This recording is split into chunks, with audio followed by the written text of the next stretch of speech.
So I found this quote from Robert Louis Stevenson, and I think it is pretty cute and has still some unusual and needed wisdom. And it goes something like this. It's a little long, so I'm going to read it. If your morals make you dreary, depend upon it, they are wrong.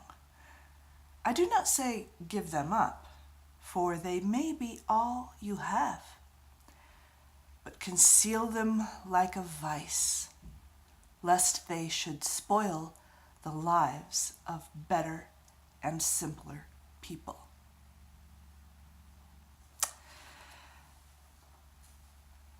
It's hard to take a little criticism of what we think is our own righteousness.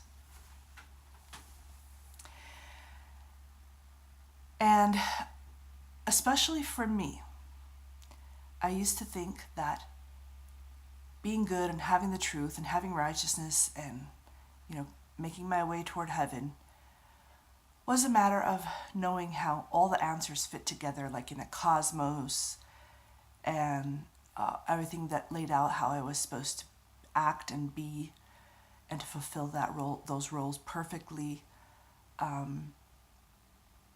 I was interested in piety, and I did this innocently. I wasn't trying.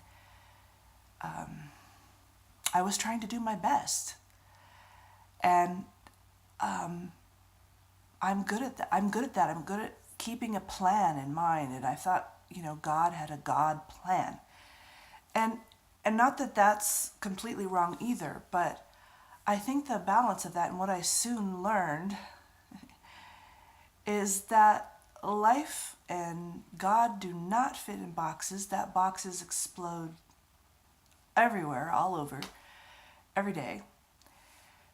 And it's not about coming into a perfect form to engage with God. When I look at, and in fact I'm envious, when I look at some people who know how to wake up and be thankful, who know how to wake up and celebrate, who know how to wake up and just give their spouse and loved ones big sloppy kisses and big squeezes, and people who take things in stride with a minimum of temper.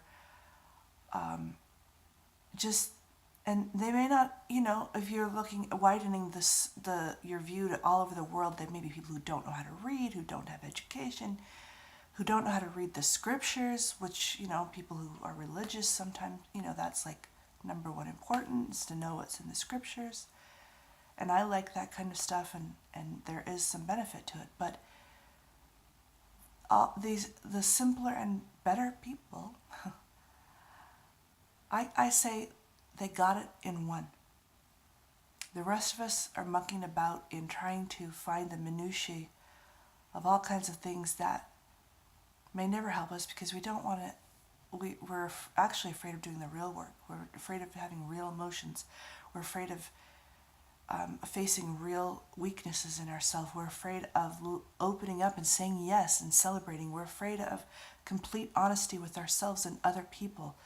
We're afraid of what man can do, and so we form ourselves based on what other people are watching us do instead of just being. And other people, they may not look like they've got all the status things we think we need, and the religious status things that we think that they and we need, but they just live and they just love. And that is what I want. I don't think I'm there. And I don't think that dreariness is a sign of righteousness. Celebration is, right? I haven't gotten there yet. I'm still learning how to celebrate. I can pull off a really good mad and sad. I'm good at those things, okay? But I am trying to be simpler. And in terms of world peace, I think all our efforts to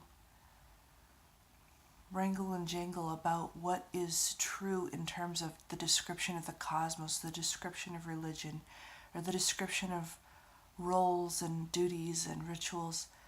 There's a place for those things if we can handle them, but most of us can't, and we just use it as weapons and as dreariness, and it becomes a vice. It becomes a way to break our world community that we have the privilege of having. We have the privilege of having a community of humankind, and some of our so-called morals actually break that community instead of putting it together. It actually breaks people instead of putting it together. And it's, it's like I said, it takes wisdom to understand where things are at for things like that, where the goodness is. Is it good in fulfilling a prescription?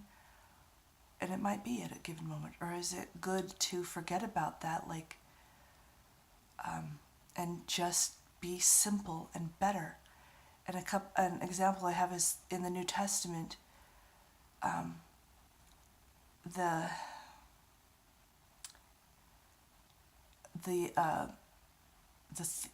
person, the Samaritan, the person that was beaten and left for dead in the streets, and the Levite and the priest passed by because they couldn't touch that kind of thing, and they had priestly duties to attend to. This is the story that Jesus was telling.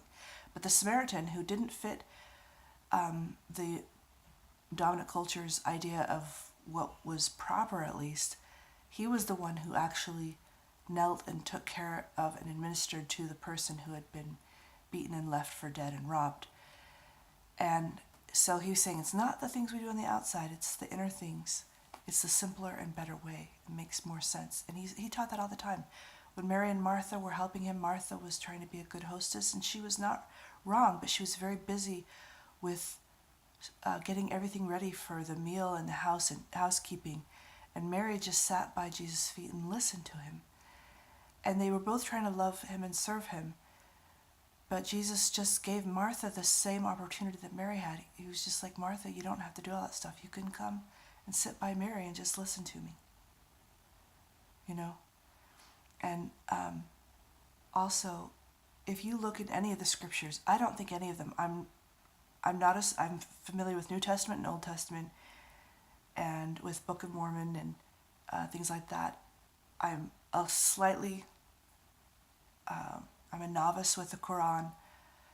I've read Bhagavad Gita a long time ago, and the Tao and things like Tao Te Ching a long time ago. As far as I know, none of those scriptures ever use the word morals. Never. That's a word that we made up since then, and I don't know what it even means. It talks about other things. The New Testament talks about becoming one and of loving one another as loving one another. And it does talk about how to do that. Like the Sermon on the Mount explains how you go about loving people from step to step to step. But morals are not actually, the word moral is actually not in the scriptures. So think about that. Anyway, so maybe consider becoming a simpler and better person and taking your example from simpler and better people, because that's what I'm going to keep doing in my life, and that will help us in our lives, the peace that we can have in our our personal lives, and also I think it will contribute to a better sense of what world peace can look like. We'll see you.